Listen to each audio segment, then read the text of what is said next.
నేను doctor Erra Rajesh, children surgeon, Erra's hospital.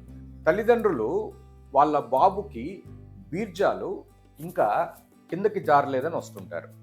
దాన్ని ఇంగ్లీష్లో అన్డిసెండెడ్ టెస్టిస్ అంటారు. దానికి ఇంకో పేరు ఏంటంటే క్రిప్టార్కిడిజం. నార్మల్గా ఈ బీర్జాలు పిండం దశలో ఉన్నప్పుడు కడుపులో తయారయ్యి పిండం పెరిగేటప్పుడు నిదానంగా గజ్జల ద్వారా కింద బీర్జం సంచిలోకి జారుతాయి. ఒకవేళ గనక అవి గనక జారకపోతే వాటిని మనం అన్డిసెండెడ్ టెస్టిస్ అంటాం. ఒకవేళ ఆ బీర్జం గనక కడుపులోనే గనక ఉంటే దాన్ని ఇంట్రా అబ్డామినల్ టెస్టిస్ అంటాం.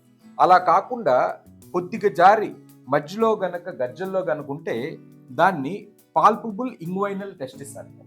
తల్లిదండ్రులు వాళ్ళ బిడ్డకి బీర్జం జారినప్పుడు వాళ్ళు ఎప్పుడు ఆపరేషన్ చేయించుకోవాలని వస్తుంటారు. వాస్తవంగా దీని ఆపరేషన్ 6 నెలలకు గనక చేస్తే ఉత్తమ ఫలితాలు ఉంటాయి.